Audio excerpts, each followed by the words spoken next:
What's My up? man, the one of my buddies from high school is playing Jeopardy to see what the name of my fourth grade teacher was. Uh, what So was your fourth grade teacher? her name was Mrs. Dim, like the lights are dim. And my buddy claims that she's 86 and still alive, except I don't believe him for 1 second. So, how are you, man?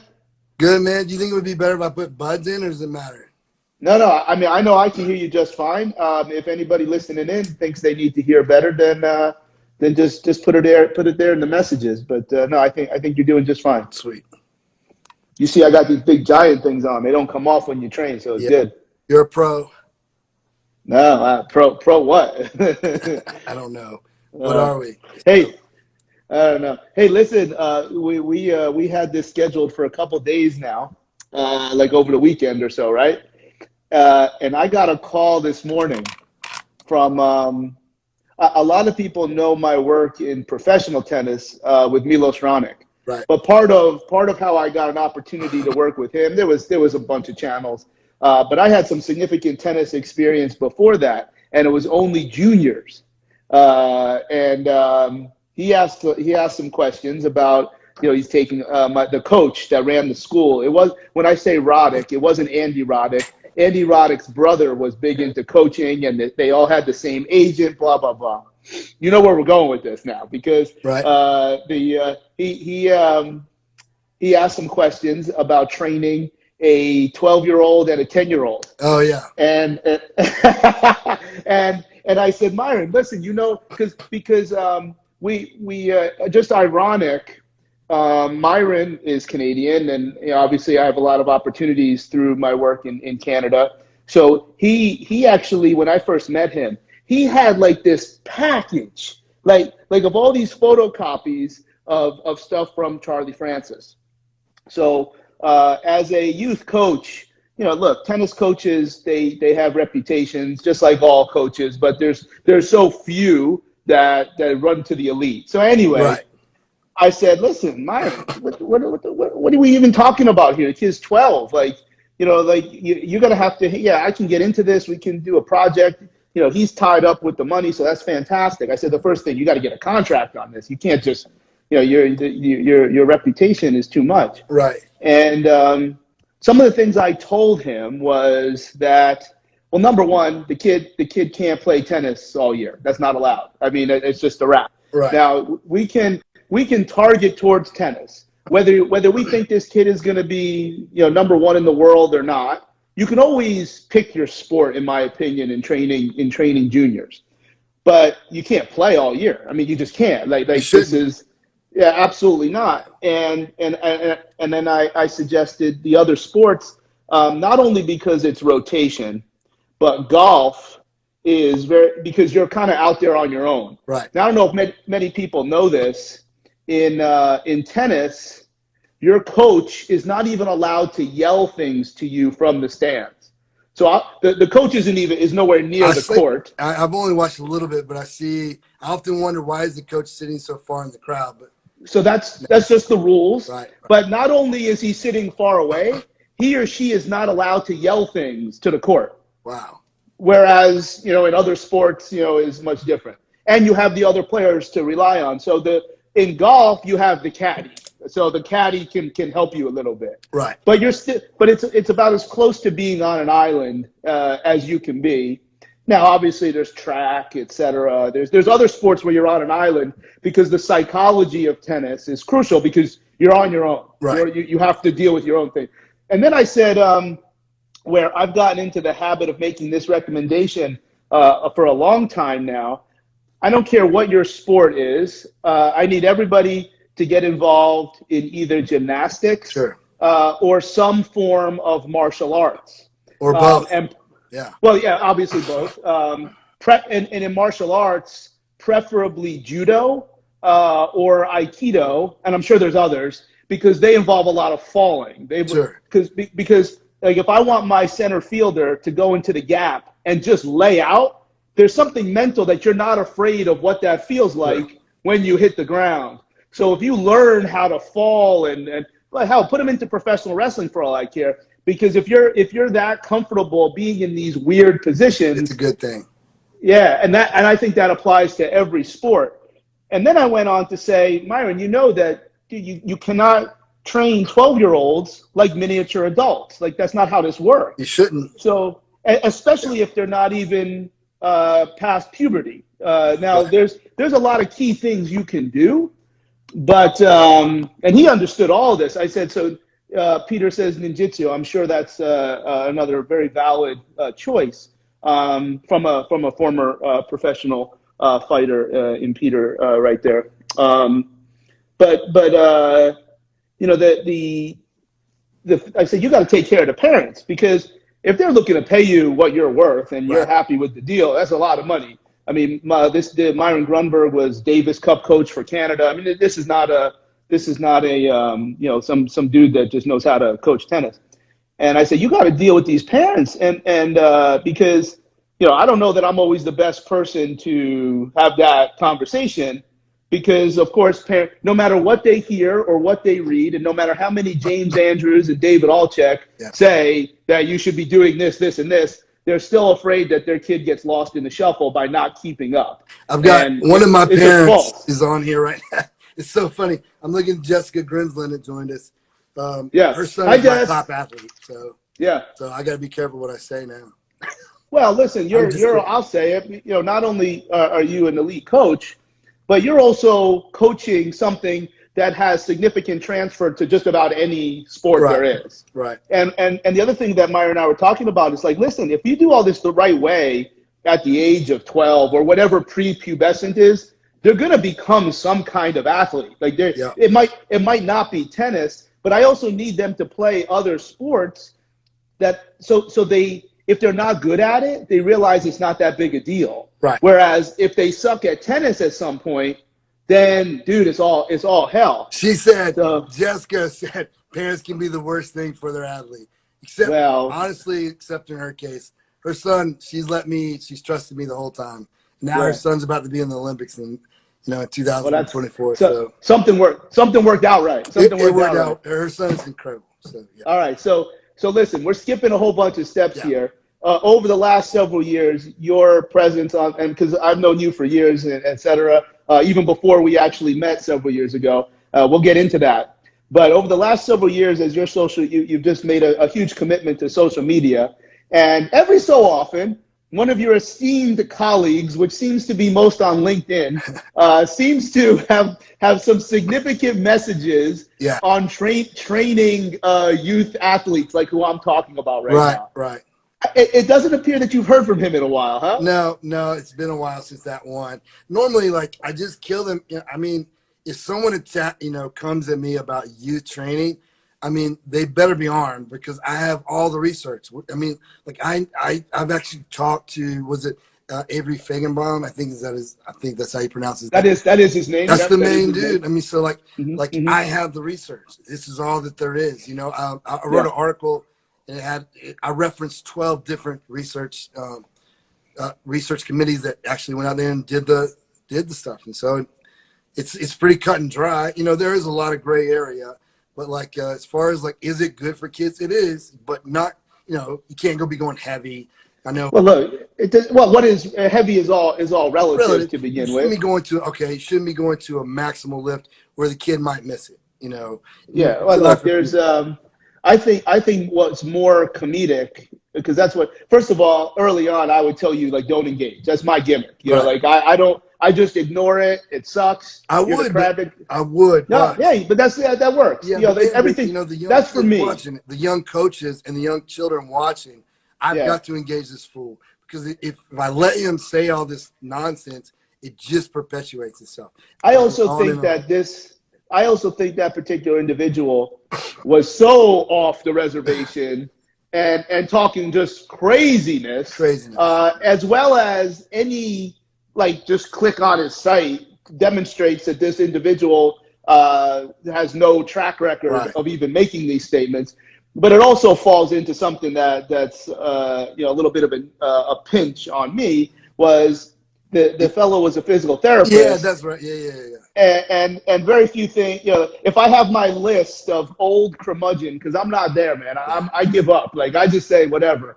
I'll have an opinion when asked, but I don't go out of my way to. But if somebody ever asked me, I wouldn't do it. But there probably is a list of things you would like different, or things that bother you in the world of performance. Physical therapists, I think they know training. Yeah. Because that's yeah, and I've even probably tilted a little bit, because I actually it was not an opportunity. It is an opportunity I would have pursued to have the conversations, but I don't think I ever would have done it. They said, yeah, we're looking for somebody more medical. And I'm like, wow, like, you really, like, oh my God, like, because More I don't. medical. Well, I think I don't. I probably am more known in the performance space, and I definitely position my messages more in terms of strength and conditioning, Right. because I think those are the things that make acute rehab Sure. closer to irrelevant. Right. Now, there's going to be car accidents and crackbacks. I mean, that's going to happen. Right. But I don't talk a lot about it for a couple reasons. Number one, those rehab situations are so specific, and it's hard to generalize these types of things. And number two, I don't want people trying it. I already screwed that up. Like, even though I talked about a lot of stuff that was in between rehab and training, but then that gave the authority of a lot of trainers to become bad physical therapists. Sure.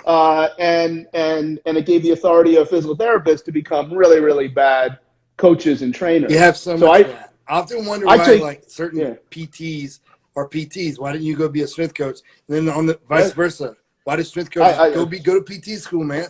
The last thing I want to do is like, work with someone's ankles. Like I'm trying to get them incredibly strong and like mobile, fast, explosive. So. And there's a lot of things that do live in both worlds for the right individual.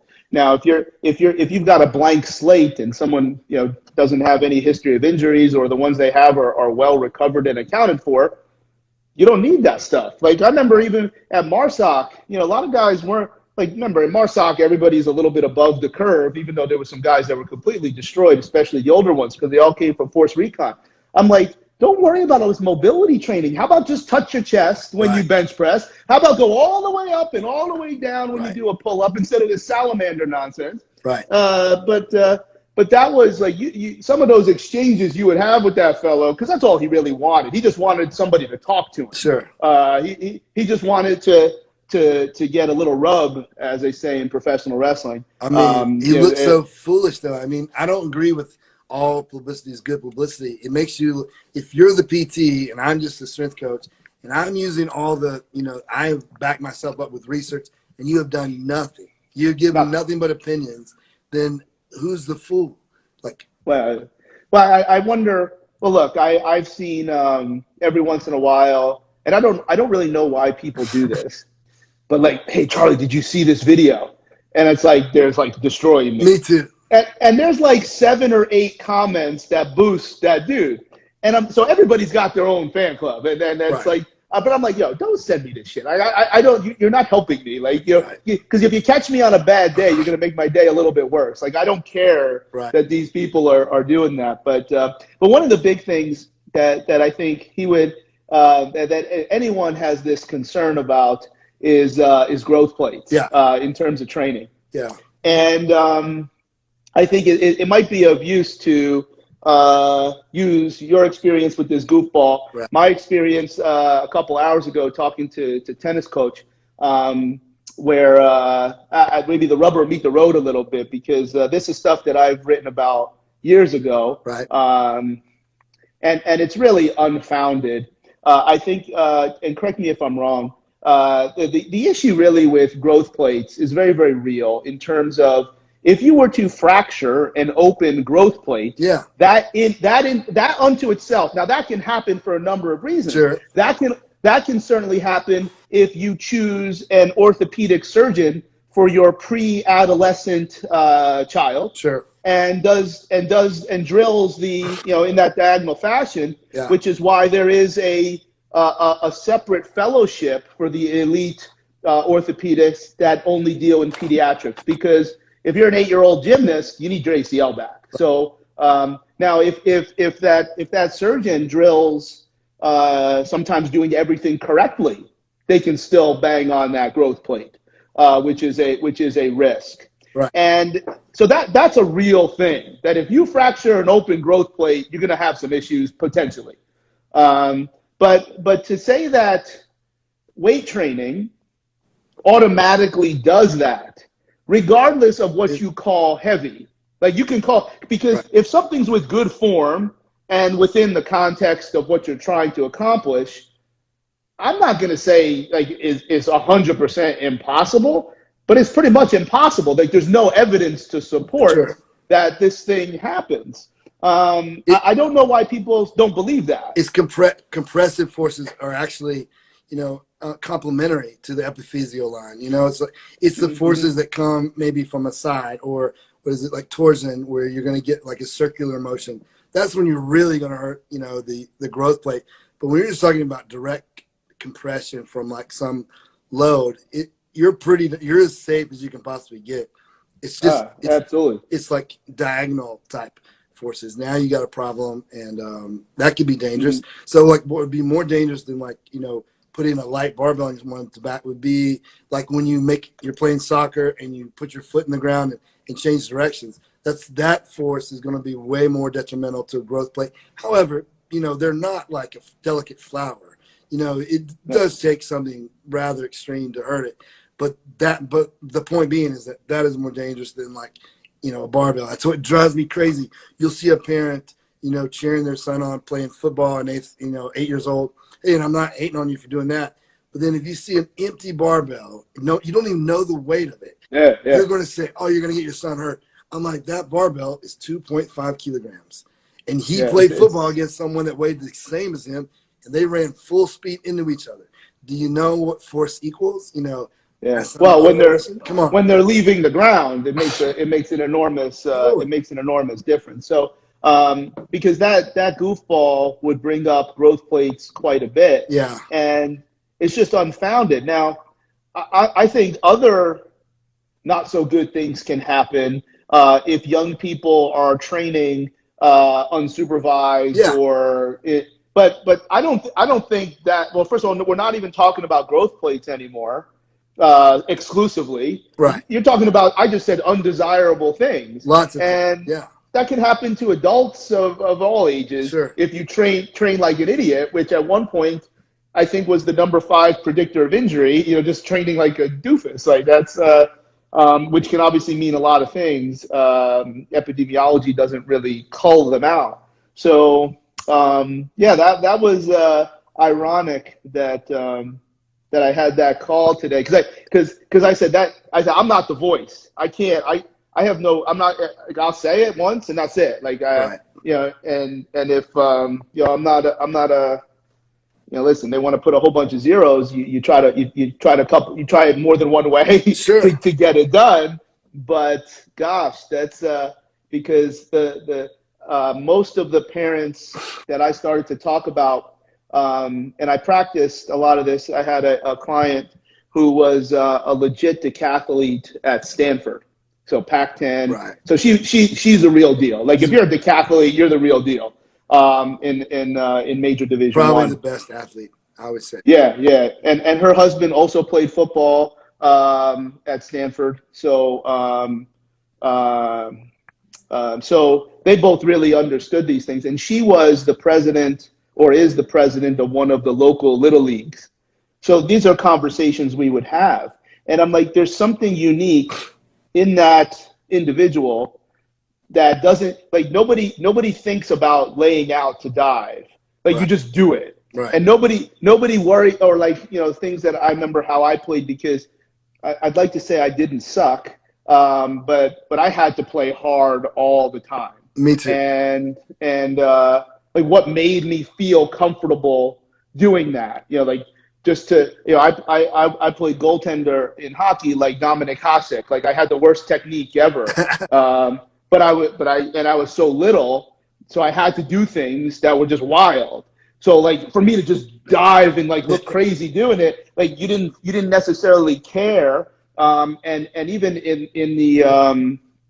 in my training in martial arts is Taekwondo, where there ain't a whole lot of falling, but there's a whole bunch of jumping and Right. twisting, et cetera. And she's like, that makes such perfect sense. So like when you put the kids on a trampoline and you have them doing flips and stuff, they're not afraid to be in these effed up positions. Right. And you know, I said, I want this kid to play like Nadal. Like this didn't happen on accident. Right. And then, you know, of course, going back to my particular conversation, look, man, tennis is riddled, you know, because it's such a niche sport, dare I say, white collar sport, you know, like where if you stay here, you're better than others. And like, there's nobody that's ever lasted. Right. They get burnout. They have all this self-talk. You just hope that they have millions by that time. And we've all grown up with tennis. Yeah. Like, how does it normally work? You know, I'm in the middle now of debating on like what is the best thing. You know, obviously my sport is weightlifting, Olympic weightlifting, and there's examples of almost everything working. But what is best is what I'm becoming curious about. But like, you know, what is typical in tennis? Do they have to start young to get really good? The thing is whatever the terminology is. I hope calling tennis white collar doesn't trigger anybody. There's certainly no intent on that. Whatever tennis is, tennis, golf, polo on horses. You know, there's a lot of sports that live in a very particular environment that seems to be associated with wealth. Right. Okay, so that one I was clean on that one. I had to think about how to say this. That was much better. Much better. Yeah, golf burst. And I think when those sports belong to that environment kind of keeps them there. Right. So there's this route that, okay, you have to only play this sport to get to this particular level. By the age, because I know this from when I was there, so this is probably dated information, but the data would say that between your ages of 15 and 16, you would have had to play in 4 pro-ams by that wow. time, right. in order for you to make it.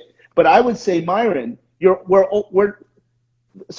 there's professional tennis players that don't play tennis because you have to be in a tennis club. You know how many towns actually have, courts and instruction because you can't just show up and play tennis. Right. You don't swing a tennis racket like a baseball bat or something like that. So the reality is, if we look at those types of sports, it probably would indicate that early specialization is the only way to do it. But we're also looking at America. Right.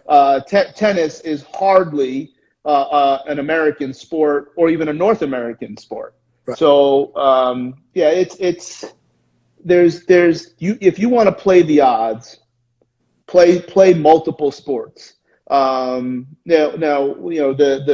what's interesting, if we talk about some of the things that I know are close to you and I, those are sports unto themselves, but they're training for other sports.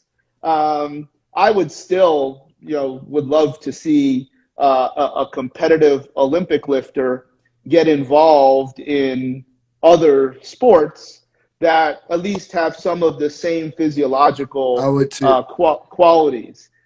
Because look, whether you rotate with an incredible high rate of force development, or you move in the sagittal plane with your bar, with your hands attached to that is a neural focus. Sure. You're not, I mean, you can elicit carryover, but really what I think is more important is so that you can play another sport and have maybe more than one thing that can carry back over, but you don't care if you're good at it. And that's what I think is important. I do too. I think the kids I coach, the ones who are the best, have played a few sports. Even though that they might have, most weightlifters, the case is they need to have started when they were younger too. I believe mainly because, like, as we get older, you get that, your prefrontal cortex is developed. And so your ability to discern risk is higher, which is in weightlifting is not a good thing. Like, you got to be able to fling yourself under, 300 plus pounds of weight, traveling at, 3.0 meters per second. So you have to be a little crazy. And like, I feel like the older someone is when they start, sometimes they never, ever get past that. They get kind of good, but they don't get as good as my guys, Yeah. But the ones who did other things are much better. Well, that's the thing. And if there are other sports that share that, and that's again where martial arts is a significant piece, because even in basketball, I have no interest in a elite basketball player getting into these boxing workouts for cardiovascular fitness. Right. That's asinine. Right. However, lots of basketball players like to throw hands. So let's call a spade a spade. Yeah. What we did was, it doesn't matter the player, because my gimmick. I don't talk about like a lot of that stuff. But this is a player everybody knows that I work with, and we're like, okay, where's the town? Okay, who do you know? Who do you know? Who do you know? We found the gentleman, I don't believe made the Olympics, but he was in the system for the country as a boxer. And we just had a conversation, because first of all, in other countries, they know training other than just their own sport. That's number one, obviously, is Canada. And so I'm like, listen, here's what we want. Clearly, we want this cardiovascular impact. I want this dude to learn how to hit first. Right. That's what I want. I want, because when this dude has the ball in his right or left hand, I want him to catch the ball and go. I want him to learn what you just talked about, maybe not from a connective tissue standpoint and catching the bar, but I want him to learn to attack. Right. And this came from his skills coach, we're all in the same, we're obviously on the same family. And I said, I don't care, what he does with you. Like, because I know the cardio is gonna happen. Right. The rotation is gonna happen. Because we know that in martial arts, you can be very, very light and still somehow have this kind of strength. Sure. That is a word we won't say, but we know what it is. It's like, wrestlers have this type of extra strength. They do. That weird strength. It doesn't translate into lifting, something heavy, but you can't move them. And that's exactly what we want out of a basketball player. To me, you can train for connective tissue value without contractile tissue, meaning you're not going to do it really hard. That being said, to absorb force in this rotary fashion is so much basketball. I mean, like when you're dribbling and you take a hit, it's so much force. Yeah. But now, I'm not sure, I don't want these kids to be miserable and suck so bad at this other sport. I still think they need to be who they are, because especially in Olympic lifting, you got to walk on to, and I have very little expertise in Olympic lifting. I do have some expertise in these really true individual sports, like golf and tennis and powerlifting. When you walk on the platform, like, you already got it. You already know what you're going to do. And that's very mental. Yeah. Whether you've actually handled. If you're good, you do. Yes. Yeah. So we need, you still need to play a sport that allows you to be good enough to dominate. Like, for instance, these kids in tennis, what we'll do is let's say they're going through a growth spurt, and they're at the national level. Like they're at like third in the country, but not the world.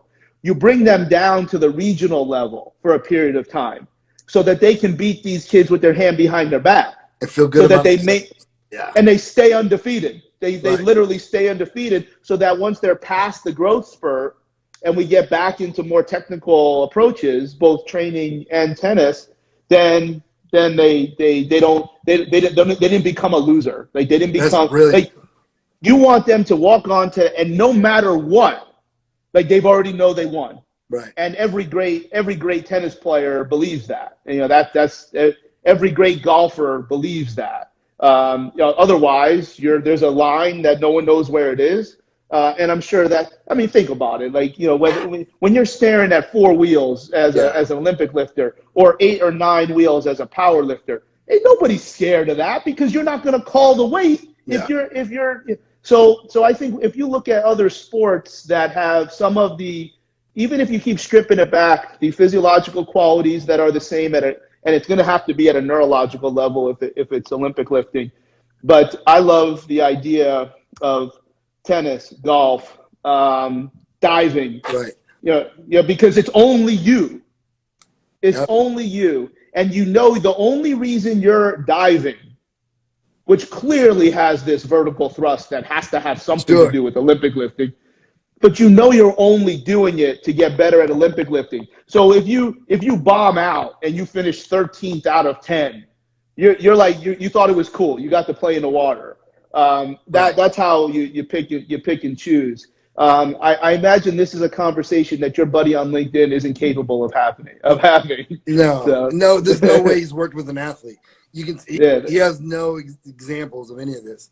He can't be with his attitude. No way. Yeah. So yeah. I often wonder. Let me ask you this: so you say that all the great ones, they already know that they're going to win. So what if you have you ever had an athlete who didn't, and so were you able to overcome that and change that around? Really?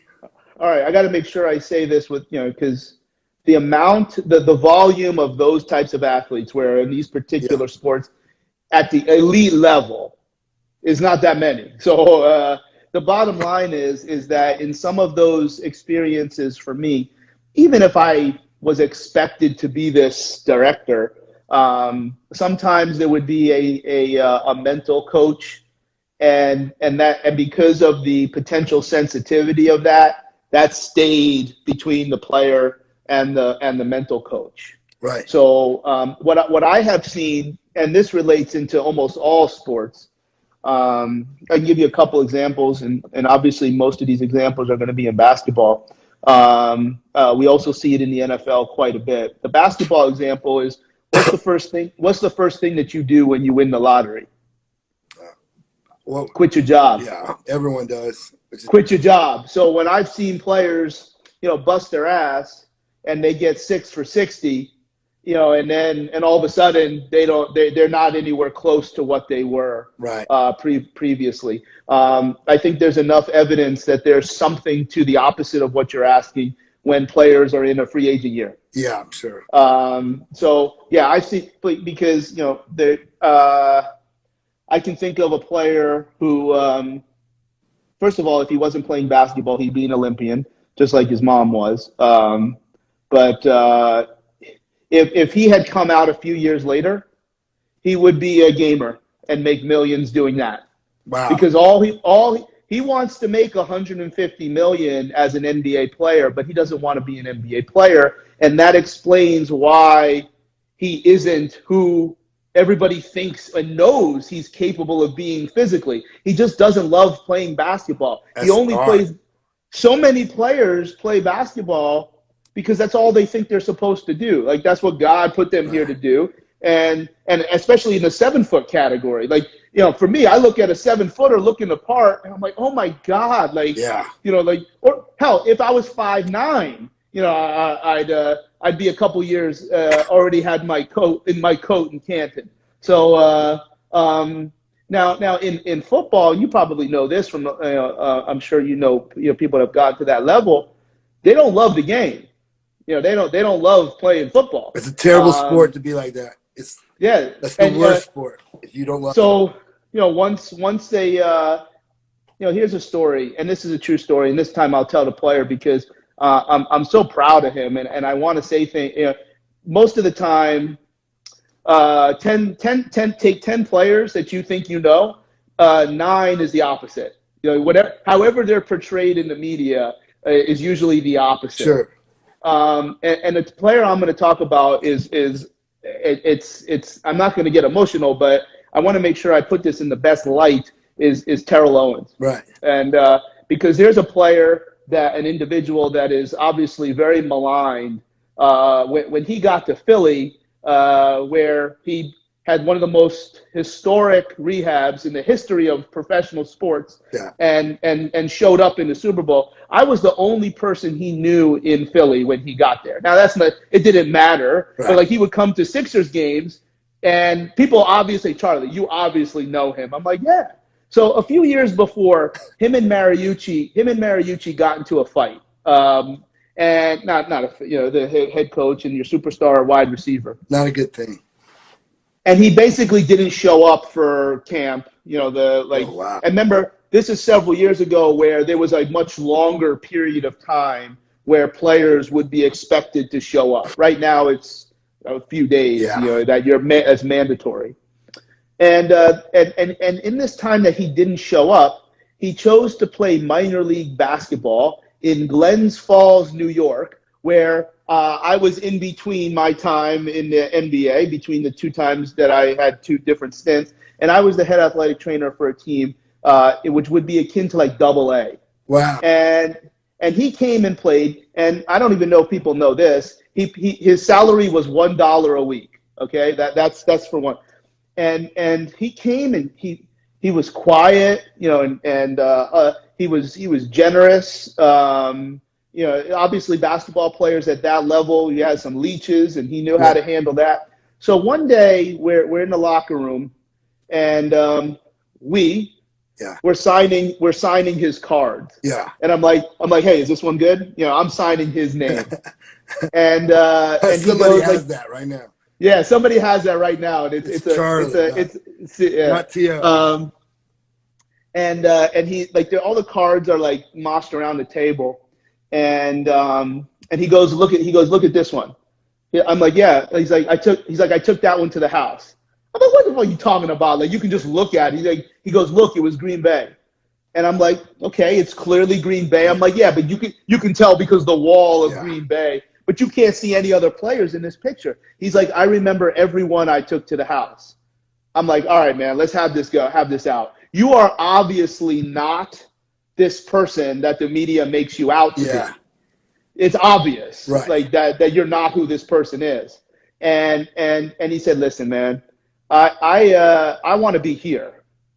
Now look, he was a 6'5", 6'4", power forward at that level. There was no such thing as a fast break. Okay. Right. So there are guys in the NBA that can do what he's capable of.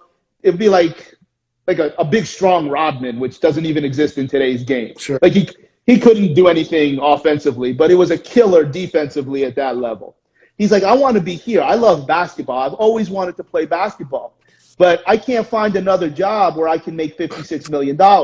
No. I said, all right, it makes sense. He's like, so I do the things that I do sometimes because you can't play the game of American, he doesn't say it, but I always say American football. You can't play the game of football without like having this mentality, like what you're asking about. Like you're indestructible. You are destroy all comers. Yeah. And you take T.O., who's one of the greatest ever. I'm showing my clear bias, but he is in the Hall of Fame. Agreed. Even though they screwed him on the first year.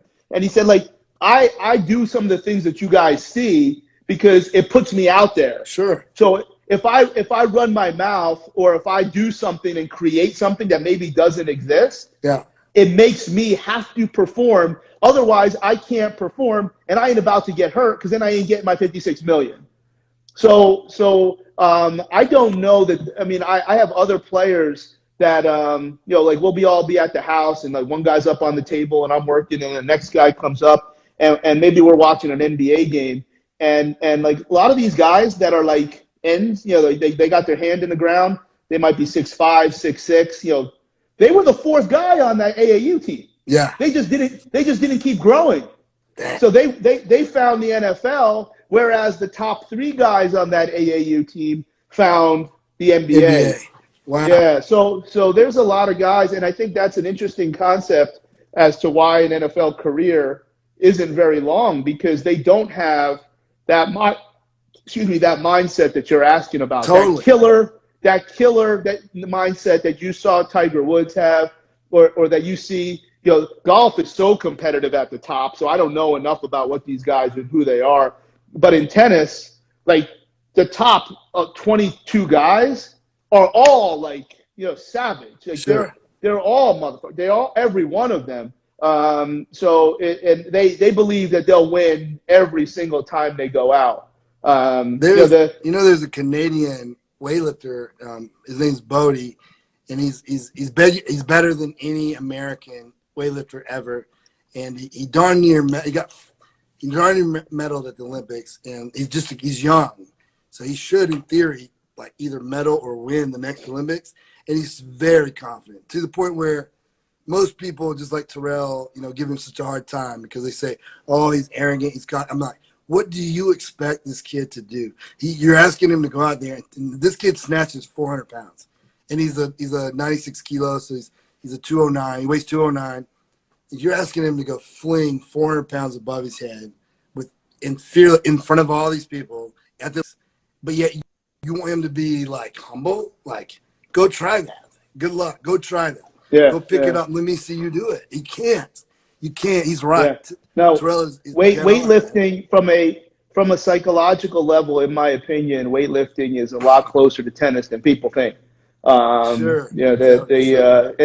Just based on, look, I don't think there's, while someone is transitioning from the catch to the jerk, I'm pretty sure they can't hear what the coach is saying, even if you're allowed to say anything. In the sport of tennis, you're not allowed. Like it's a penalty. If the coach because you're probably yells, going to distract your athlete. So. Yeah. So now powerlifting is a little different because you can hear like one voice that says, back, do back. this. Yeah, sit back, which we've heard millions of times. Yeah, like or you're hearing that, waiting for that one voice to say up. When you get down there. I'm not sure why that is, but that's obviously part of it. But it's a little slower. Weightlifting is quite a bit faster. Yeah. You're talking about powerlifting is happening at 1.8 meters per second. Weightlifting is happening at 1.8. Yeah, like 10 times. So, well, now we can go back to. I think we met at the Perform Better conference many years ago in Charlotte, where you're out in Western North Carolina. I am. On my drives to Columbus, Georgia, down 85, there would be a sign that said Hickory. So I guess that's where you're from. That's where I'm at. And usually I would, if somebody were to start bothering me, I'd be like, shut up, I can bench press more than you. That stopped when you came to the Perform Better conference. So. Now, we're roughly the same age, and when people don't know powerlifting or don't know deep into it, they look at some of the things that I did and like, oh my God, okay, I wasn't bad. But there was clearly a level above me in the middle to late 2000s, which I don't really follow powerlifting that much anymore. But I don't think it's like it can't. There's no way it's like 2008 or 2009, 2004. Like there's no way it's like that. Where you were at that top level. In my mind, where I was a spotter and loader at the greatest powerlifting meet ever, which would have been, 2006 in Glens Falls. That's where Andy, that was a big one. And you? I don't think you were there. No, my dad passed away, so I set that out. That's when the 1,000-pound deadlift took place, right? Yes, exactly. And I was one of the loaders of that bar. And it's, I'll show people, hey, look, there I am, and I'm like 215 or like whatever I was at that time. That's the bad man, Andy Bolton. Yeah. Yeah. So I would have expected to have met you there. But listen, like that over those 2 days, it could have been like 50 of the top guys. Because that's when the IPF guys, call it like what it is. They all got tagged, and the standards of performance enhancing drugs were different in the WPO. We just call it like it is. Sure. They tested, and then they all got thrown out. Yeah. Especially the top guys, and then they just happened to just show up. Yeah. And it was the first. I remember sitting next to Louis. And he's like, we have to go back to the gym because Bill Crawford, who's my mentor, the gym the gym was not where it was the same grounds on the hotel, Sure. but his gym was in the old church of Fort William Henry, which was a real fort Right. during the Revolutionary War. Oh, So Louis was like, we have to go back because I need to see this Russian kid deadlift. And it was, I don't know his first name, but well, it's probably Alan Kutcher. yeah. Like this 165 kid who Yeah. puts his legs out to touch the walls Yeah. and basically moves the 800 bar deadlifts. 3 inches. Yeah. Unbelievable at 165. And I remember Yarenbosch, just dominated. And he comes in, and remember in that style of lifting, everybody broke parallel, but you didn't have to touch ass to grass. Right. This dude was wearing Olympic lifting shoes and is taking like 9 whatever to at 275. And Chuck was there, but Chuck wasn't competing at that time. I remember I worked on his hip a little bit, and as a kid at that time, I'm like, oh my God, like even though everybody's roughly the same age, but when people are so much bigger than you, but that was I mean, all of them. But I remember coming up and that I did not qualify for that, and I started to see all these people that did qualify. Yeah. And it's like now I always like to say, all right, listen. At that time, if you were the man, you were wearing ace on ace, right? Like you had 4-ply, and that was the best you could get. Maybe you wore denim, but you had ace on ace. I only had 3-ply. Right. And I'm a strength coach in the NBA at that time. And I remember people would be like, don't worry, man. Like these guys build their entire life out of powerlifting. Right. And then do everything else. Like you're doing it the opposite. And obviously I was clean at that time. And look, people would rag on me. They rag on me to this day. And I'm like, I didn't do it. I didn't make that commitment that other people made. You saw the dudes that made the gear. What was from Finland? Oh yeah, metal. They were all there. Yeah. Like the guys that you see in these videos. What's his name? Oh my God. Yeah. He got in a lot of trouble lately.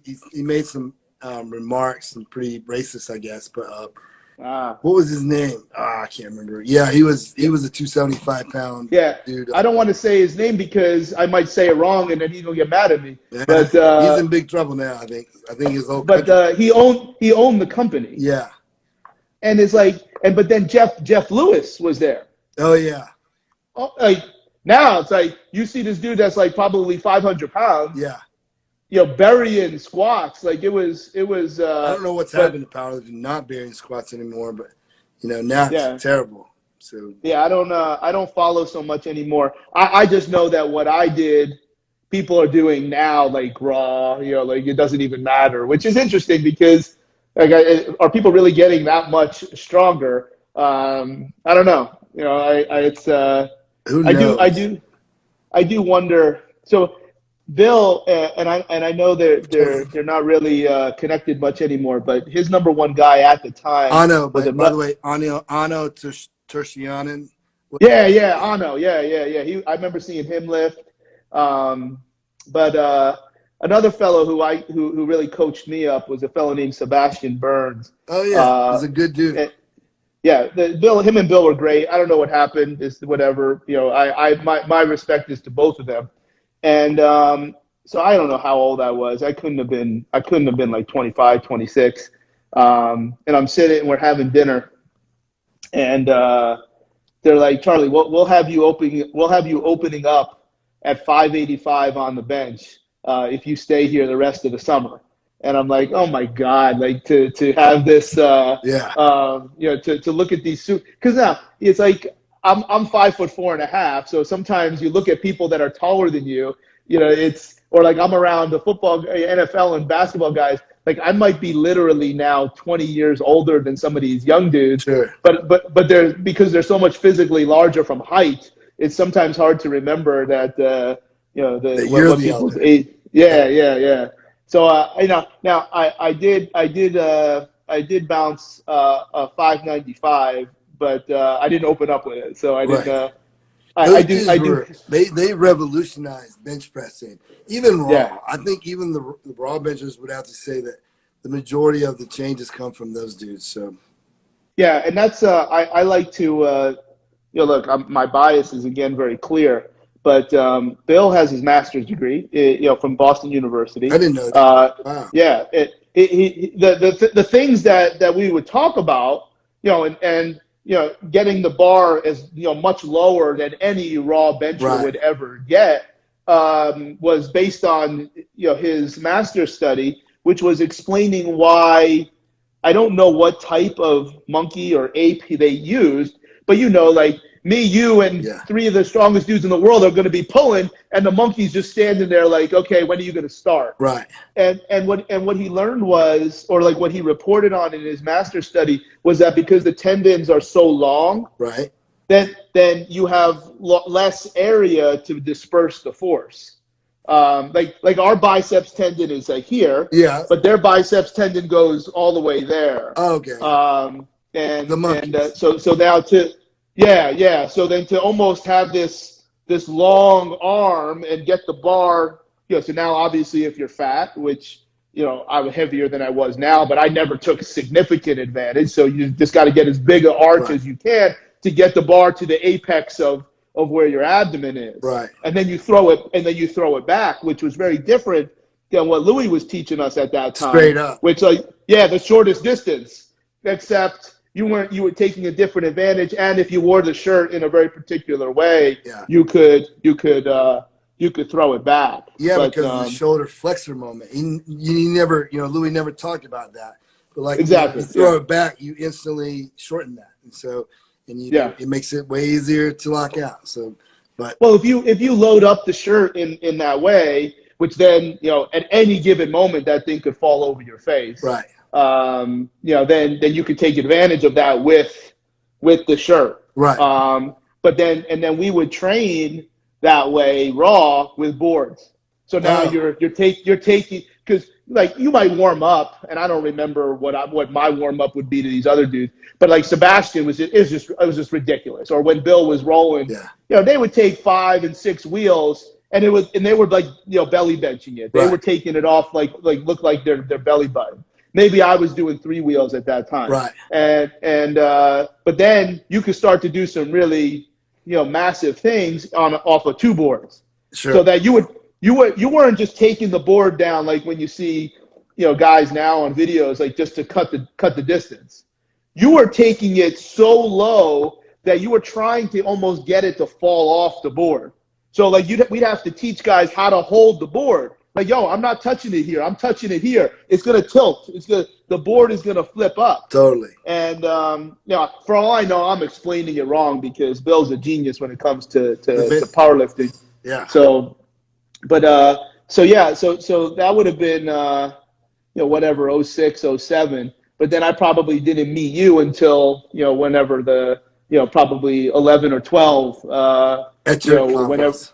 Yeah. So, and then at that point, you were really just training folks, right? Like you weren't necessarily athletes. But that weekend is when I visited Muscle Driver USA because they had is a professional weightlifting team. So while I was at your conference that night, I was like, let's go by and see these dudes. And then here I am still in weightlifting. Like, so that was a big weekend that weekend. Yeah. So I don't know. So big weekend for you. Yeah. Like I love weightlifting. I was in it first. When I graduated college at App State, I moved to Colorado Springs because I loved weightlifting, and I was invited to Limit Training Center. So I really did that first. Most people just know me as the power lifter, but I was a good weightlifter too, and I did it first, and I loved it. It just didn't work out for me because my father got sick, and so I moved home, and then then he ended up passing away. But then all of a sudden, I felt like I had the second chance to be involved with that sport. So and it just worked out. I went there. Glenn Pinlay, so luckily he knew me. It was so lucky that he just happened to know me, and so which I barely knew him, and then we became friends. And next thing you know, I was working with them, and I'm still at it, and I got 30 Team USA athletes. So yeah. Wait, so you bunked up in Colorado Springs, right? Yeah, I went there. So when I graduated college, I literally had $200. I got in my car and drove 23 hours to Colorado Springs. I knew that Wes Barnett was a coach at the local World Gym there. So I went straight to that gym. I didn't even go look for a place to live. I went to the gym. He was there, and I was like, hey, man, you got to coach me. I just drove 23 hours. I need a good coach. He was like, no problem. But then just so happened the owner of the gym was there working out with him. He's like, where are you going to work? And I'm like, and I have no idea. He's like, do you need a job? I'm like, yep. So he gave me a job. Then from talking to those dudes to walking outside of my car, one of the trainers was like, where are you going to live, man? And I'm like, I don't know. And he said, you want to crash with me? I'm like, sure. So literally within an hour, I had the coach, a place to work and a place to live. So it was like, That's awesome. and here I am, it's crazy. Destiny is a real thing, I guess. Well, you just try to do the right things and be someone that people want to be around. When everybody has their story, and I'm not I don't typically get excited to tell mine because a lot of people want to hear it. It's nothing more than entertainment because you can't reproduce it. Right. The only thing you can reproduce is just try to be great at what you do, and that's actually subjective. No matter, you should always think what you're doing is the greatest. I do, but other people may not agree. I agree. And then you just got to be pleasant to be around. You know who was out there too was this is so lucky. Think about this. Then there was T Nation just put up camp there in Colorado Springs with Dr. Leahy, the ART chiropractor. So within a week, I met that guy. I met Dr. Leahy, Charles Pullican, all the dudes at T Nation, like Tim Patterson, TC Loma. Yeah. I'm like, it was just, and I was just getting embedded with all this strength and conditioning. I would go there every day because like I knew that someday that's what I wanted to do. I wanted to, to be a coach like Charles. I thought he was like the man, and so we became friends. He gave me like an internship, and so it was. I just met so many good people, and then the next person I met was Louis Simmons. Then I meet Coach Joe Ken, and so I got very lucky. I think, when again, I think a lot of people have really cool stories like that, and I feel the same about mine, where I say I'm lucky. And one of my very, very good friends, just based on the years he has on me, he's like an older brother. I like to say I have a lot of older brothers in the profession. Mentor is kind of cliche, but if they're not that much older than you, they're just older brother. Right. Chris Poirier, who's a general manager at Perform Better, and I don't remember how long ago, but it was a little while ago. And he's like, Charlie, stop saying you're lucky. Just stop it. Like, you're not lucky. I'm like, dude, if I told you my story, right, it's beyond luck. Like, if all of these little things didn't happen, then it doesn't even, like, if this disappointment didn't turn into that situation, it wouldn't have turned into that explosion. Sure. And he's like, nah, because you worked hard, you deserve blah, blah, blah. I said, all right, Chris, how about this? All right, I hit a double off the wall, but somebody still had to let me pinch hit. And, that's where, I know, we probably share some similar things from a spiritual level. I don't think anybody can accomplish what they want without someone. Sure. Or something. So you can take that now everyone can subscribe to this, without someone or something fostering it or some form of allowing it to happen. Because the only things I think you control is just be great at what you do, right, and try to be pleasant around people. That sounds easier said than done, because people miss the boat right there. But if that's interesting to people, I think it's largely entertainment. But I think people would be very, very surprised if they read, and it's a very old book now called Outliers by Malcolm Gladwell. Yeah. I mean, these are I'm talking like Bill Gates' story is this potential where it maybe never, ever would have happened. Sure. If this one little thing didn't go the way it went. And Gladwell's basically, or sometimes it goes the other way where, the highest IQ of anyone ever on record. Yeah, I think the dude won one game show, but he came from a horrible home, where his mom was bouncing around and the kid got beat up a bunch. So now one of the most intelligent men to ever live never really did anything super special. And outliers can work in both directions. So I'm okay saying lucky. I don't think that makes me look bad or whatever. Right. But I get it. Like you make your own luck in some way. It's like this. It's like this volleyball game. It's like, yeah, it's luck. Well, you make your own luck. Well, luck is Right. where opportunity and whatever meet, or some of these sports Right. cliches I or mean, I whatever. could I don't say know. what I really believe is I'm blessed, but like I feel like Yeah, people would grasp luck more than they're gonna grasp, like that's no question. what I Yeah, yeah, believe as far as a God.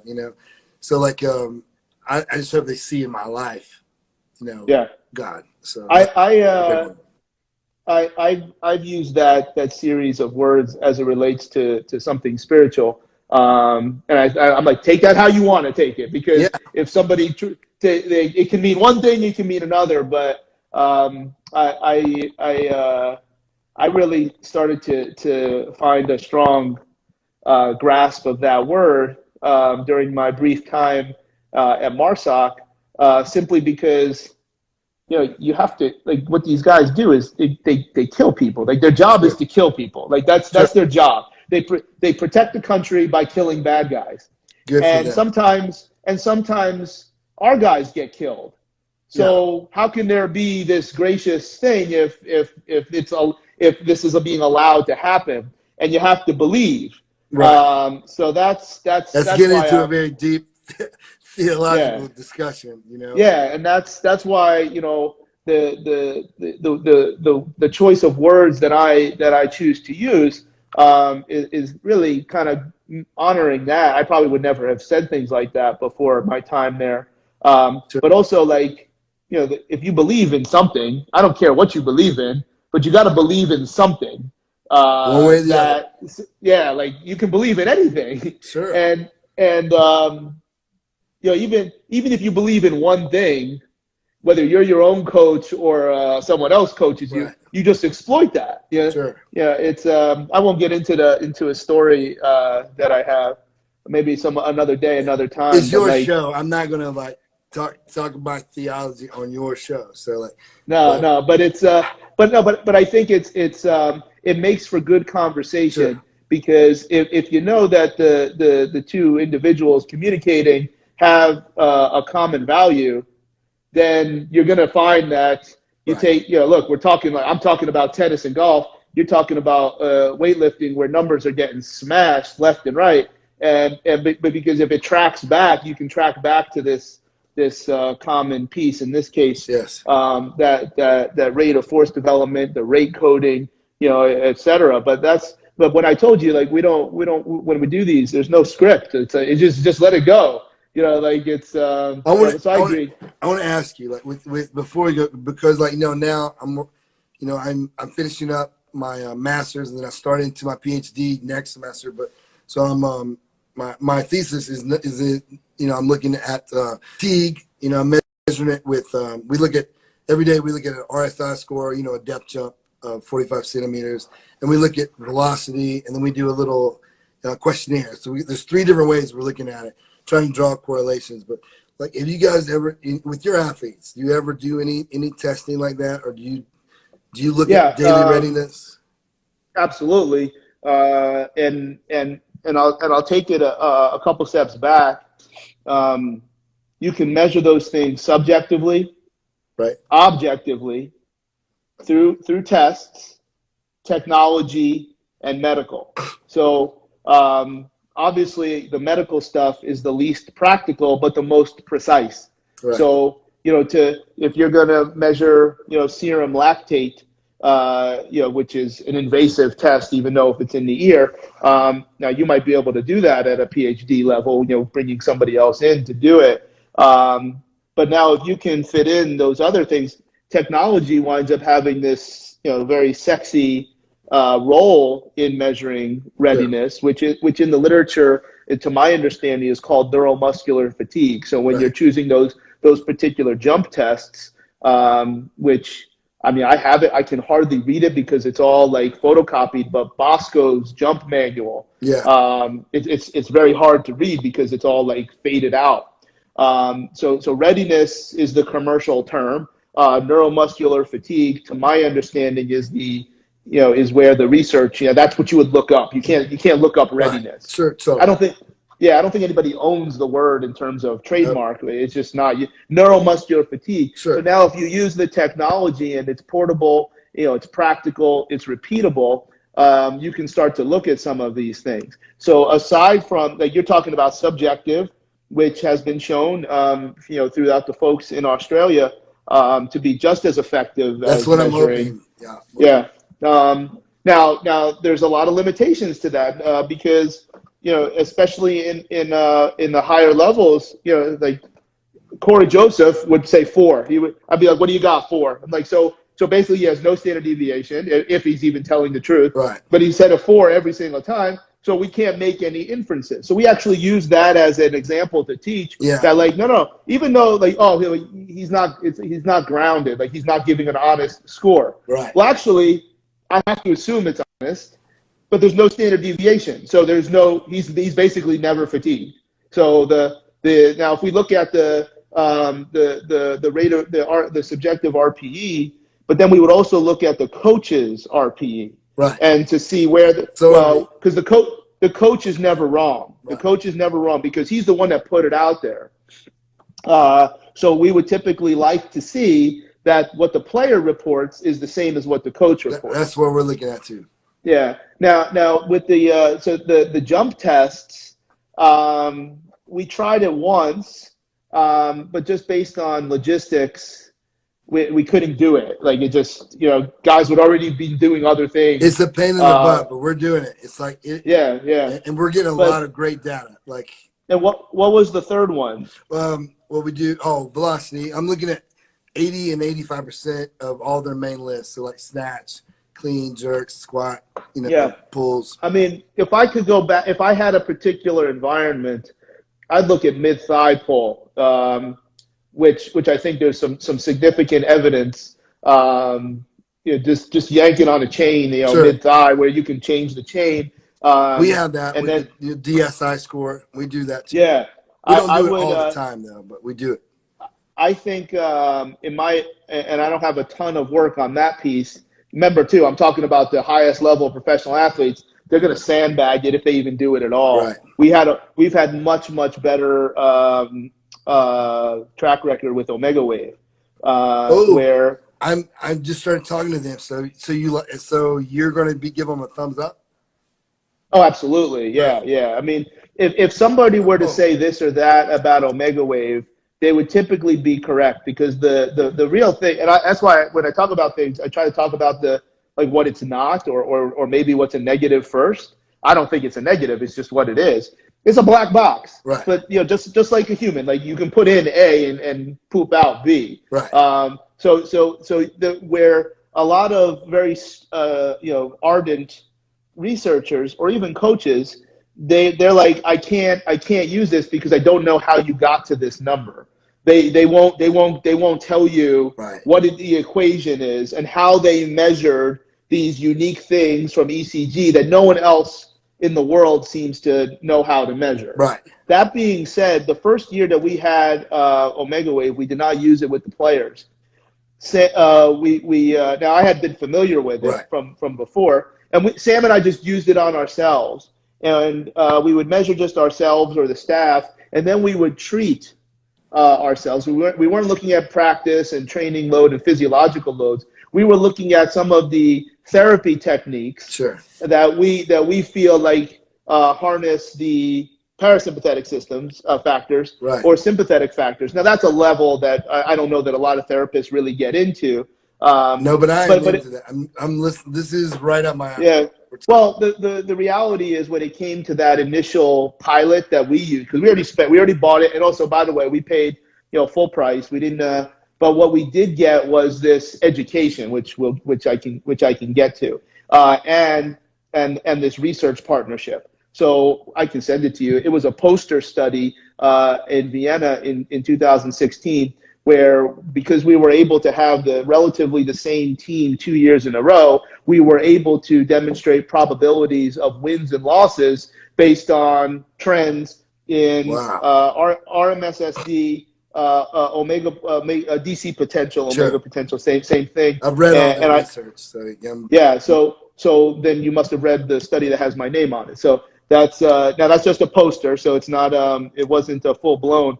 And the problem with omega wave is that there's a lot of measures that are very meaningful, but it would never get through into research. It would never get published because someone else has to be able to reproduce it. sure. So RMSSD that it reports is the same RMSSD that if you had the trace, you could write it out yourself. Right. DC potential is not this magical, Eastern Bloc, thing. There's other modalities that can measure DC potential. I forget what the third one was because it couldn't have been metabolic reaction index, which Heart is rate very, very variability. useful. They definitely measure heart rate variability. Well, RMSSD is a form of heart rate variability. Omega wave measures, I think, 7 or 8 different forms of heart rate variability. RMSSD is just one of them, and it's the best aggregate of all the different ones. But Right. some of the other forms will speak to load on either or both the sympathetic or parasympathetic system. So what Sam and I would do is if there was a technique that we thought stimulated sympathetic factors, Right. we would treat each other with it and then immediately do omega wave. And once we started to see that the change was consistent with what we thought it was, then we rolled it out.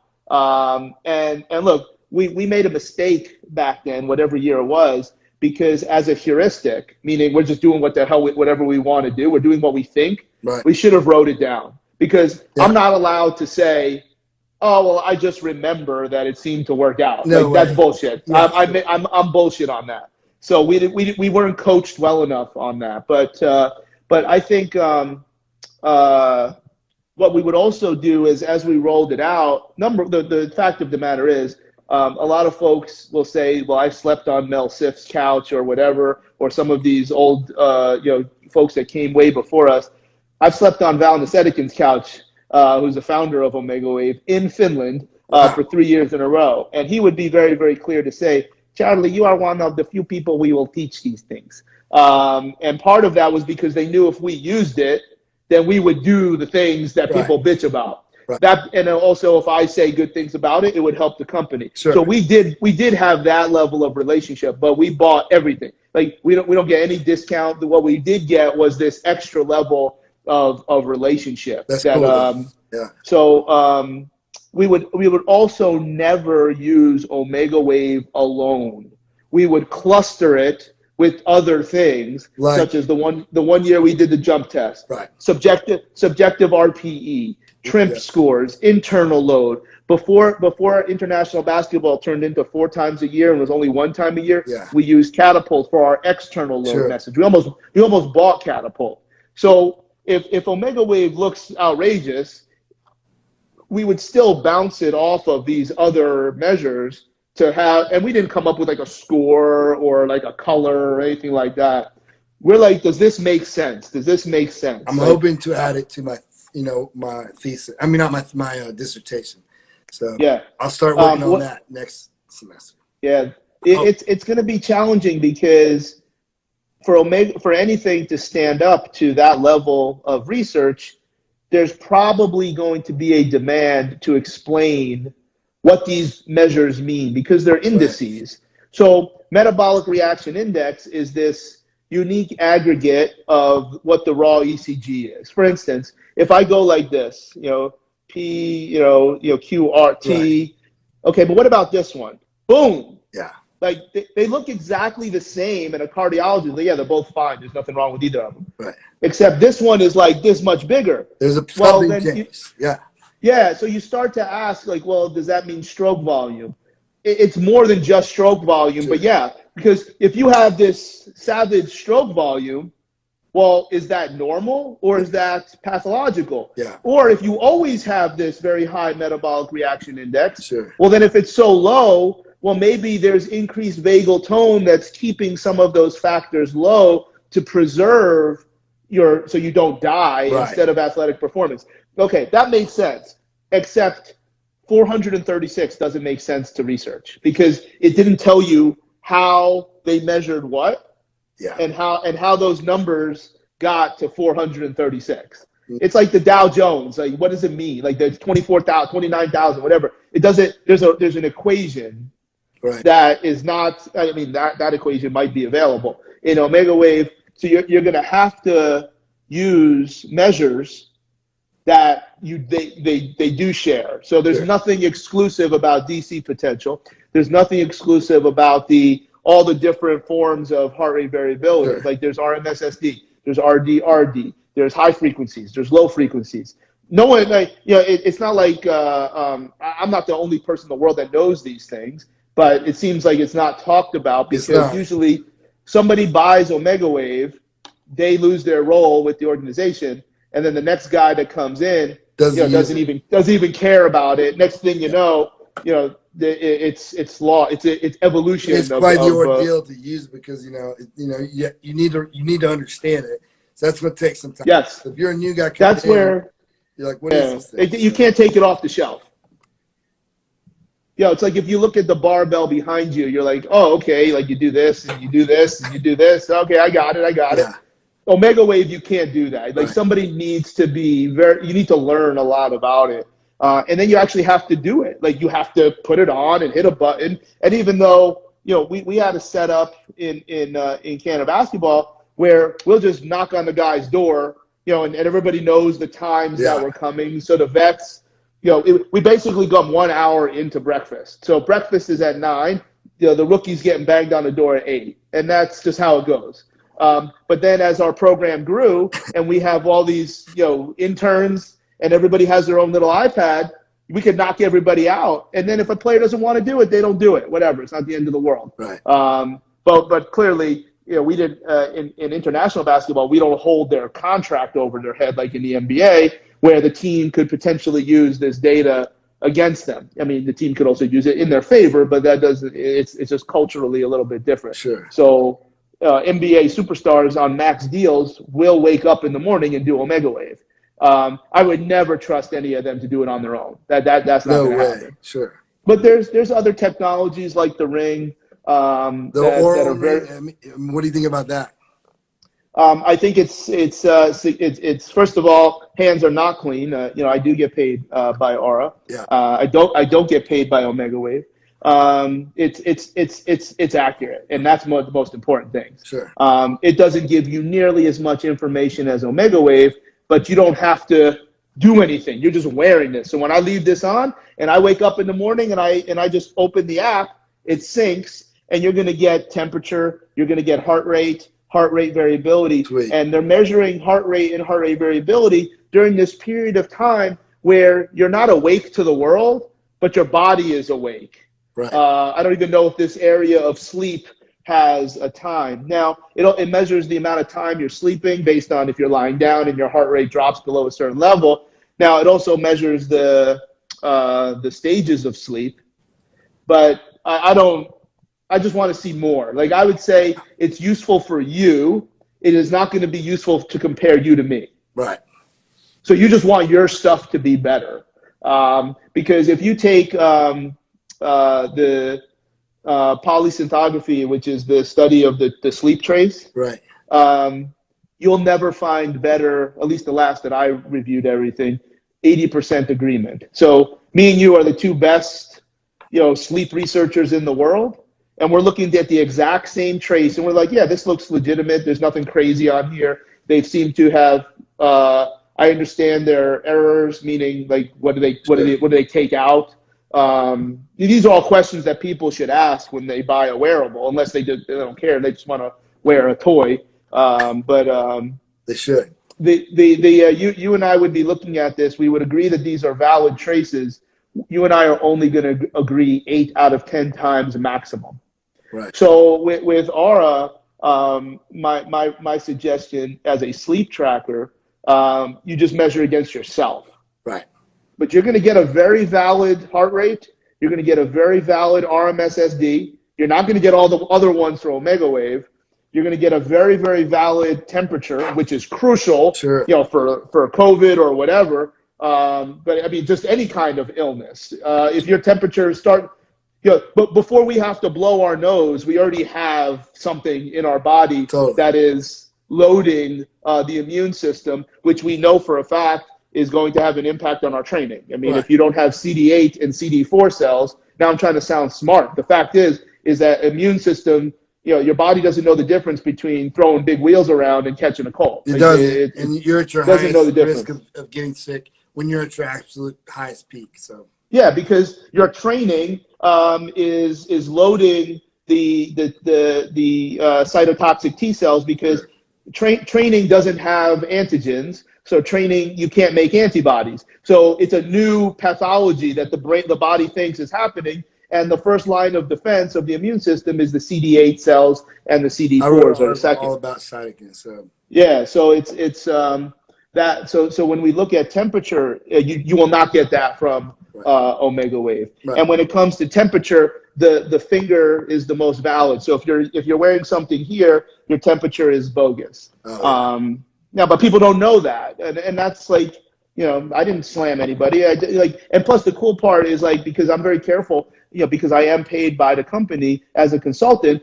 I'm not telling, like, I'm giving you information that I think a consumer should ask. Like, Sure. don't believe me. Go out and look yourself. Don't just say, well, because so-and-so wears this thing on their wrist. It's garbage. Like, Right. there's a reason, it's what I'm saying is true. Now, golly, if you could do omega wave and aura together, there's a lot of potential direction you can take your training to. Right. But you should never dismiss subjective, like what the athlete says. Yeah. You should never dismiss your eyes and your gut as Sure. a coach. Right. Most people that are pushing these technologies are like, it just oh yeah, all you need is this. No, you way. need all of those things. No. You need your jump test. So what? Because you're going to find sometimes your jump test is awesome, Right. and your omega wave is in the poop. Yeah. Well, I don't know. Well, yet, you got to look. You gotta start to ask questions where how long has your omega wave been in the poop? Yeah. Because if it's been 3 or 4 days and your jump test is really good, guess what? It's coming. Spend it all today, because it's coming. and hang out tomorrow. It's coming, and that's where I don't know that everybody has the wherewithal to put that all together, especially in professional sports, because the most important thing is the guys and the girls actually have to do it. Right.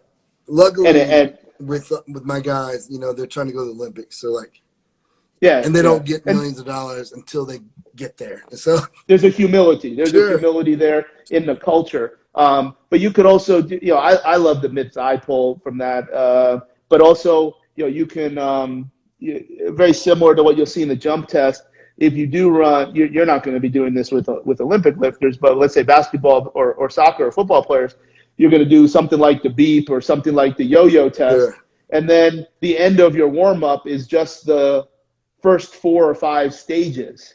Right. And if you see a standard deviation that's different, well, unless they're not dogging it in the first 4 rounds, it's easy. And you could crawl and get it. Right. Not so much the beep, but the yo-yo test, or Kier has a new test that he put out there. So if you just do the first couple stages and somebody's underwater, it could be it can even be an unreported musculoskeletal injury. Right. Like if your knee hurts, you're going to run slow. Like it's Sure. One thing I would so say about the depth jump, we've tried both, just a regular jump and then a depth jump. Like, if you're like an athlete, like a weightlifter or a tennis player, something where the neuromuscular system is super important, it tells you a whole lot more than just a jump.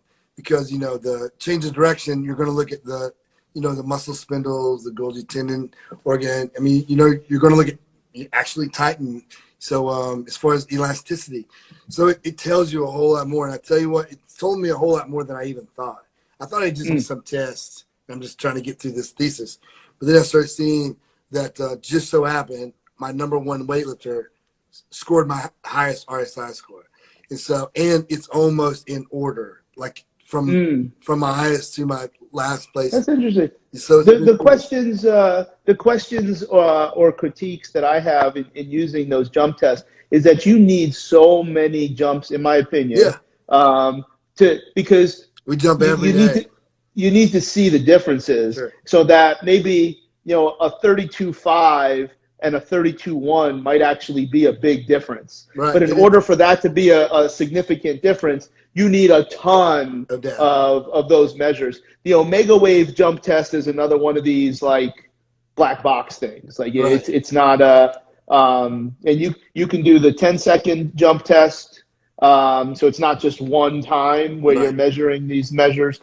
I And didn't then even you know can do they have a jump. Omega wave has like repeated jumps. 10-second test and Right. 60-second test. Unpublished, and this is like legend, Right. unpublished, Bayern Munich found that their beep test or yo-yo level 2 was equal to the 60-second jump test. Well, And they're like, you got a better shot of getting you have a better shot of getting somebody to go an all-out yo-yo level 2 or to jump 60 seconds. right. I don't know. Basketball players, like to jump, but a 60-second jump test is beyond comprehension. One thing I'm curious about with the RSI score is, are you familiar with Keith Barr? Doctor. Of course, Yeah. yeah. Just had a call with him a couple weeks ago. He was on my podcast a couple weeks ago, and after talking to him, I'm really curious. Canadian, yeah, Canadian, brilliant Canadian, yeah.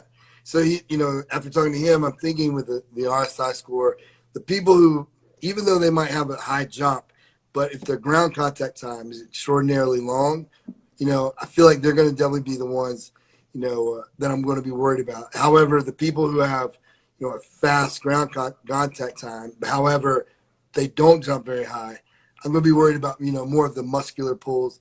And so I'm definitely, so far, look, I'm only 4 weeks in. But so far, I would say is dead on. It's like the people who are, I'm seeing a lot of tendon damage are the people who cannot, turn around really quickly. So we'll see. No, that's I like it's obviously a very popular topic, and we chose to work with Keith because as a researcher, he doesn't care. Like this is just what the science says. Yeah. It seems like other individuals that seem to have a complementary message, they only want you to do their stuff. Sure. I'm like, no, I'm not interested in what. Just tell me, answer the questions. And Keith was really fantastic about that. I don't even know that he knew I was involved in Canada basketball because he's not. He's at UC Davis. I think. Davis. Yeah. So and again, I just find this is very first. That blew my mind. I'm like. Well, I'll tell you what. I'll be very, very honest, and like I said, with Omega Wave or Aura, we were very happy to make a donation to his lab. Because I don't think I just have this thing about like it's not about spending money. It's about if people knew if people what they got for free and how they push messages. Sure. I'm always very I paid for the information that I got, and that's why I'm not even going to share all of it because but yeah, I think Keith Barr is a significant individual to listen to. But that would fall, like you see, the readiness has all these different layers. Sure. And then if you put them all together, man, like you can manipulate some things with a fluid form of periodization. Yeah, that's the money. We're already playing around a little bit, but it's going to take a year. 2 years, maybe a quad before. I'm perfect. But I'm already I know good and well. One of my athletes for sure, when his RSI score is high, he's about to do something extraordinary. It's only happened twice where he's it's like all of a sudden way higher than normal. And both times he's done extraordinary things that have never even been heard of. Like, have you ever heard of a 148-pound guy jerking 420 pounds? I saw it in my own eyes. 148 pounds. I don't think I was 148 pounds in 8th grade. Yeah, me either. So, yeah, I saw it with my own eyes. And then he cleaned 400 pounds, on another day was extraordinarily high. So, but then on the other days, because a guy like that who's so amazing, he's going to be at high risk of injury too. So, but on certain days, we don't let him go hardly at all. So we learned quite a bit on understanding why certain guys become tendon guys, and Sure. why certain guys become muscles. Right. That, it's like, well, this dude is the fastest dude on the planet, and he always has a muscle injury. Right. I'm like, well, and he explains why, and I'm like, oh, so basically he can either be him or and be hurt at least a couple games a year, or be slower than him and be available. He's like, yeah, you can't Sure. have it. You can't have it all. That's what he said. Keith Barr Yeah. said the goal would be to try to like peak them like once every quad. And so, and you get to where you push that threshold. He said literally to find out you need to push them until they pull something, and then make sure you've really tracked your data. And then you know, Yeah. but then you got to be measuring all the things. Such Jesus. and in that, if we're talking about football, you got to be measuring external load, like how much ground they were actually covering, Right. Or how much tonnage, Right. and how they were throwing it around is that's actually not hard to do. It just takes a long time. Sure, it takes time, and you got to have an off season to where you can get this guy hurt and not cost the game winner or something like that. Yeah. And so I was and this is very hard in the NFL, where they're not in controlled settings for the off season. Sure. It'd all right, be man. Very scary too to take someone making $100 million and be like, "Hey, I'm gonna push you till I hurt you." Yeah. Well, look, they get hurt, and it's well, look, now you're getting into my world and how I make money, so I don't want to say too much of negativity. Sure. But it's very disappointing to see because listen, that's how I go 20 and 10. That's how I go for 100 yards and crawl and take it to the house. And it's like when you don't have those opportunities and you could do something better than that. I mean, you got guys that are out for the year, three season-ending injuries in about 18 months. I mean, you're doing something crazy. I mean, like, how can that possibly? This is a Pro Bowl level player and has had 3 season-ending injuries. So he got away with one because it was the last game of the year in the playoffs. Then he got hurt in camp the following year, and then he just got hurt again yesterday. So you can figure out who it is. Like it's ridiculous. Yeah. To and this dude's a monster. This is a Pro Bowl level player. And I would say, like, if I was working for a team, I'd be like, yeah, just tell him to hit the skids, give him whatever money you have left. He'll never this is a joke. He's an idiot, yeah. Well, I don't know that he's an idiot. I know that he's doing the wrong things, right. and he's trusting the wrong people. We've all trusted the wrong people at certain times. Yeah, like it's he's not an idiot. Maybe he is though. Maybe he is. And the way he trusts, not an idiot, makes poor decisions and who he trusts probably. That's a kinder way of putting it, maybe, but yeah, but look, there's when you look at some of the information that's out there as to why so and so is a muscle injury and why so and so is a tendon injury, it should answer a lot of questions that I think people find very elusive. Sure. The dude's too fast. That's why. Right. Nobody wants to get into that. I think he makes a good point. How we always have the argument of how strong is too strong, or when should someone stop working out? I gotta, after talking to him, I would say never. It's just like the amount is going to be the key. Obviously, if you let this dude, you let Usain Bolt never lift and just sprint, then he gets hurt. So so he lifts not necessarily to get faster, to keep from getting hurt, so he can train longer to. Well, that's the thing. I've talked for years about what does it mean? Like, if you're going in the weight room, what does it mean? And if you're going to lift weights, what does that mean? You can lift weights to do cardio. You can lift weights for this. You can lift weights for rate of force development. You can lift weights for limit strength. You could what is it that you're doing? And why? Just because you're in the weight room doesn't mean you're doing the same things all the time. So we can look at using heavy things in your hands strictly for injury prevention. I don't care. I've talked about Tristan Thompson, where the one of the summers that we did have an opportunity to spend a lot of time. I'm like, I just want you to front squat 135. The dude is an absolute monster. I have wrestled him. I begged him to stop, because he couldn't really do anything to me and nothing good was going to happen. But I'm like this dude is a load, an absolute monster at 6'8.5", 255 pounds, and he's not even the biggest that there is. But like, well, why would you only want him to do that? Because if you move slow, meaning you're not trying to move fast. I'm not even putting him, ding, ding, ding, ding. Like you will just train connective tissue. Sure. That's it. I don't care if he gets strong. He can already do everything he needs to do. Right. So that's and where now I don't always agree, but a lot of times players or teams feel very strongly that a player should weigh a certain amount. He's at his best when he weighs this much. Well, my opinion is that as long as you can play the way you want to play, you should weigh as much as possible. Sure. There's too many good things that happen with inertia. You don't have to push as hard. Sure. Anyway, but a lot of these guys, they don't want to lift. Now, I mean, look, this is now a cascade of how I think, because you talk about Omega Wave, and now if you lift very intensely, your DC potential goes up, sure, and your precision activities go down. Right. You're not going to have that problem. Right. The only precision you have is that catch, and if they start missing the catch when then their DC potential matters. Sure. But if you're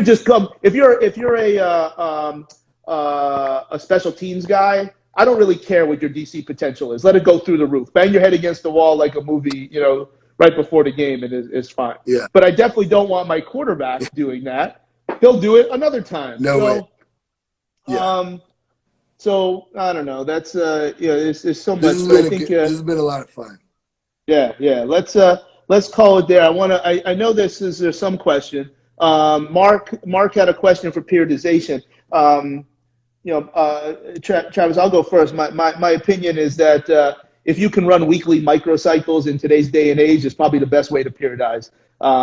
You probably have a much different situation because you can treat competitions as as training days and peaking times. For the people that I work with, I want weekly microcycles, meaning there is no periodization. Sure. That might sound a lot like West Side, which it is, because my influence is from an Eastern block way of training. So periodization in your mind, it might be something very, very different. Sure. Well, for us, it's 4 years, so like, I've got this one kid who's like, he's ready right now. So what do I do with him? Now I got to be worried a little bit that, how far can I push him to get him hurt? So like, we don't have to get like 20 kilos stronger. We just need to get a kilo here and a kilo there and just, continue. You can't stay. People are like, well, just, they'll be like, just stay where you're at. And that doesn't happen. You're always going to go up or down. So we're going to keep going forwards. It's going to be a long approach, a very well thought out approach. And we're going to use a lot of, readiness tool. We're using velocity. If his velocity's off, we're going to call it. If his RSI score is off, we're going to call it. So he's rarely going to miss it in training, if ever. You're pushing more towards, what is probably not recognized as a real form of periodization, which is fluid periodization. Sure. Because you're using all these metrics where, right, look, classic periodization for a 15-year-old, and I know you're training a lot of kids that age, but dude, just do an old school, sure, add 5 pounds every week like we did when we were training, in the basement. Granted, we have that. I have it. If you look right now, I'll show you, up till 2024, but it's just like day to day. It's just an outline. It can change based on what the scores tell me. And like, some of these dudes are so far off. We're just gonna go, and we're probably gonna stick to this plan because their only chance is like they gotta go. But with puncher's chance, right. With Ryan, we got to be very smart and like not get him hurt, and like we got to pick when we compete. Like he's gonna do 3 competitions, but we're only going to peak 1. Otherwise, the other ones we're just gonna it's a training day, so like it's just right. So it gets really complicated when you're doing Olympic sport. Trying to peak once every 4 years is crazy. But but it's I don't know. I mean, for me, it's weekly microcycles, and then Zion's. Listen, I don't know. I've never worked with Zion, so I don't know. But he's a beast. I don't know yet if his issues, performance-wise, his issues appear to have nothing to do with his weight. I don't know enough about what his package is as to why he's always hurt or seemingly out of shape. The fact is that your scale can weigh a lot, a lot, and you could be in very, very good shape for your sport. Yeah, So I mean, when people are I don't. incredible like Zion, they're also very Yeah. near the edge of getting hurt. It's just the way it goes. Yeah, yeah. I don't know enough about him because there's an entire a neuromuscular or musculoskeletal piece that is going to amplify any of those other physiological things. My point is that if you are who you are and you weigh more, you're probably better. Like good, you want it. You want this. Yes. Now, if you weigh too much, where your fitness is affected, if you've got too much hypertrophy that you can't get your arms across, or you can't catch a barbell like this, We so I can won't only have that. snatch. Yeah. Yeah. It's not. It doesn't. It's not going to work. It So, won't go there. I mean, and plus, those dudes, like, once you're a weightlifter and you've been weightlifting, you won't ever get that because they've adapted to that position. 100%. You can do all the hypertrophy you 100%. want, and they're going to be able to have a beautiful catch, They're gonna do this one. They're going to, I can't do it. I can't do it. But I can snatch a little bit. Snatching, I personally believe every athlete should overhead squat just because, to be in that bottom position with an open chest, especially powerlifters, I feel like when they get to where they can't, they're just going to, it's a matter of time. You're going to get hurt. Hey, So. that's a tenet of some of the. That's a tenet. Lower body flexion with upper body extension. There's a lot that can be read into that. Totally. So. I wish I had done more of that while I was. We all wished we'd done things a little differently. Oh my God! Yeah. So, all right, man. Let's. Yes, call it one there. more. Dude, it said need more than 135 on there. Do developing basketball players. Of course, yeah. You would think, but I don't know. I don't know that answer. I don't know. If they can play like Jordan, it doesn't matter. Doesn't matter. Yeah, it doesn't. It depends. Who's that? I'm using a sensational example to explain the values of training for connective tissue strength versus contractile tissue strength. And I'm talking about somebody who is already at the highest level of elite, where they don't need to jump higher, or you can't help them jump higher or be stronger. So that's. And what would be the point? They jump 48 inches. Yeah. Let's go 49. Yeah. So Mark, I don't have a clear answer for that one, but thanks, man. All right, man. Let's call it there. All right. All right, man. Thank you. All right. Well done. All right, man. Bye-bye.